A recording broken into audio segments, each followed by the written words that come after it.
ವೀಕ್ಷಕರೇ, welcome back to another video. Bigg Boss ಕಡೆಯಿಂದ ಒಂದು ಪ್ರೋಮೋ ಅಪ್ಡೇಟ್ ಮಾಡಿದ್ದಾರೆ. ಪ್ರೋಮೋ ಅಂತ ಸಕ್ಕದಾಗಿದೆ. ಕಿಚ್ಚ ಸುದೀಪ್ ಸರ್ ಸಕ್ಕದಾಗಿ ಕಾಣಿಸ್ತಾ ಇದ್ದಾರೆ. ಬನ್ನಿ ಫಸ್ಟ್ ಪ್ರೋಮೋದ ಜಲಕ್ ಹೇಗಿದೆ ಅಂತ ನೋಡೋಣ. ಬದುಕು ಅನ್ನೋದು ನಿರ್ಧಾರಗಳ ಮೇಲೆ ನಿರ್ಮಾಣ ಆಗುವಂತದ್ದು. ಇನ್ನೊಂದು ನಿರ್ಧಾರ ಅಳಿಸೋದಕ್ಕೆ ಕಾರಣ ಆಗಿತ್ತು. ಸರಿ ಇಲ್ಲದ ನಿರ್ಧಾರಗಳು ಯಾವುದು?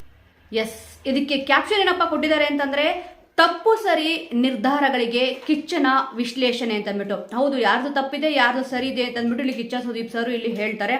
ಸದ್ಯ ಪ್ರೋಮೋದಲ್ಲಿರೋ ಪ್ರಕಾರ ಯಾರ್ಯಾರಿಗೆ ಕ್ಲಾಸ್ ಸಿಗುತ್ತೆ ಅಂತ ಅಂದ್ಬಿಟ್ಟು ಗೊತ್ತಾಗ್ತಿದೆ ಖಂಡಿತವಾಗ್ಲು.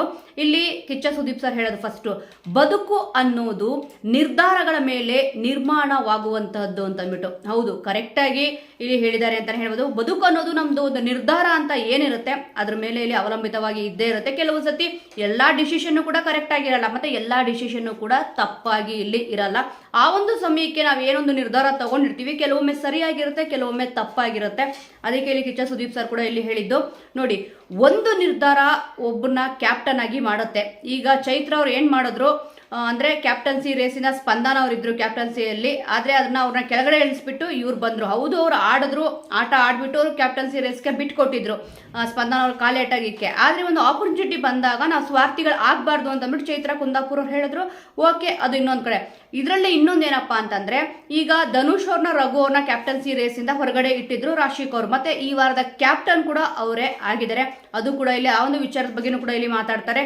ನೆಕ್ಸ್ಟ್ ಇಲ್ಲಿ ಹೇಳೋದೆ, ಇನ್ನೊಂದು ನಿರ್ಧಾರ ಅಳಿಸೋದಕ್ಕೆ ಕಾರಣ ಆಗಿತ್ತು ಅಂತ ಅಂದ್ಬಿಟ್ಟು. ಹೌದು, ಒಂದು ಸೀಕ್ರೆಟ್ ಟಾಸ್ಕ್ ಅಂತ ಏನ್ ಕೊಟ್ಟಿದ್ರು ಇಲ್ಲಿ ಗಿಲ್ಲಿ ಅವ್ರಿಗೆ ಮತ್ತೆ ಇಲ್ಲಿ ಅಶ್ವಿನಿ ಅವ್ರಿಗೆ, ಅದು ತುಂಬಾ ಚೆನ್ನಾಗಿ ಮಾಡಿದ್ರು. ಇದರಲ್ಲಿ ಏನು ಕೂಡ ತಪ್ಪಿಲ್ಲ. ಯಾಕಂದ್ರೆ ಟಾಸ್ಕ್ ಅಂತ ಕೊಟ್ಟಾಗ ಮಾಡ್ಲೇಬೇಕಾಗುತ್ತೆ. ಯಾಕಂದ್ರೆ ಬಿಗ್ ಬಾಸ್ ಮನೆಗೆ ಬಂದಿರೋದೇ ಗೆಲ್ಲೋಕ್ಕೋಸ್ಕರ, ಅದಕ್ಕೆ ಇಲ್ಲಿ ಬೈಯಲ್ಲ. ಬಟ್ ಪ್ರೋಮೋದಲ್ಲಿ ಇರೋ ಪ್ರಕಾರ ಯಾವ್ದು ಕೂಡ ಅಂದಾಜ್ ಮಾಡಕ್ ಆಗಲ್ಲ. ಯಾಕಂದ್ರೆ ಕೆಲವೊಂದು ಸರಿ ತಪ್ಪು ಯಾವ್ದಾವ್ದು ಇರುತ್ತೆ ಅಂತ ಅಂದ್ಬಿಟ್ಟು ಎಪಿಸೋಡ್ ನೋಡಿದಾಗ ಗೊತ್ತಾಗುತ್ತೆ.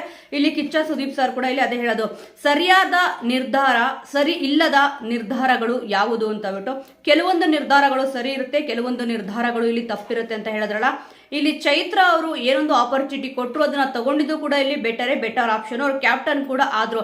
ಆದ್ರೆ ಇಲ್ಲಿ ಉಸ್ತುವಾರಿ ಅಂತ ಬಂದಾಗ ಸುಮಾರು ಮಿಸ್ಟೇಕ್ಗಳು ಇಲ್ಲಿ ಮಾಡಿದ್ರು, ಸುಮಾರು ತಪ್ಪುಗಳನ್ನ ಇಲ್ಲಿ ಮಾಡಿದ್ರು. ಈ ಸತಿ ಏನೋ ಬಿಗ್ ಬಾಸ್ ಸೀಸನ್ 12 ಅಲ್ಲಿ ಇರೋ ಕಂಟೆಸ್ಟೆಂಟ್ಗಳಿಗೆ ಇದು ಮೊದಲನೇ ಸೀಸನ್ ಏನೂ ಕೂಡ ಗೊತ್ತಾಗಲ್ಲ. ಆದ್ರೆ ಇಲ್ಲಿ ಎರಡನೇ ಸತಿ ಆಪರ್ಚುನಿಟಿ ಪಡ್ಕೊಂಡು ಬಂದಿರೋದು ರಜತ್ ಅವರು ಮತ್ತೆ ಇಲ್ಲಿ ಚೈತ್ರ ಅವರು.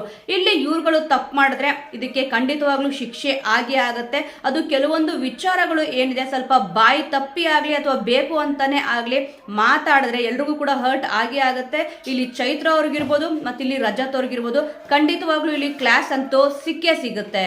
ಸೊ ವೀಕ್ಷಕರೇ, ಪ್ರೋಮೋ ನೋಡಿ ನಿಮಗೆ ಏನ್ ಅನ್ನಿಸ್ತು? ಮತ್ತಿಲ್ಲಿ ಯಾರ ಒಂದು ತಪ್ಪಿಗೆ ಕಿಚ್ಚನ ಕ್ಲಾಸ್ ಖಡಕ್ ಆಗಿರ್ಬೇಕು, ಮತ್ತಿಲ್ಲಿ ಯಾರಿಗೆ ಹೆಚ್ಚಾಗಿ ಕ್ಲಾಸ್ ತಗೊಂಡ್ರೆ ಚೆನ್ನಾಗಿರುತ್ತೆ, ಯಾವ ವಿಚಾರದ ಬಗ್ಗೆ ಕ್ಲಾಸ್ ತಗೋಬೇಕು, ಮತ್ತೆ ಕಿಚ್ಚನ ಮೆಚ್ಚುಗೆಯ ಚಪ್ಪಾಳೆ ಯಾರಿಗೆ ಸಿಗ್ಬೇಕು ಅಂತ ಅನ್ಕೊಂಡಿದ್ದೀರಾ ಅದನ್ನ ಮಿಸ್ ಮಾಡದೆ ಕಮೆಂಟ್ ಮೂಲಕ ತಿಳಿಸಿ. ಮುಂದಿನ ವಿಡಿಯೋದೊಂದಿಗೆ ಮತ್ತೆ ಸಿಗೋಣ.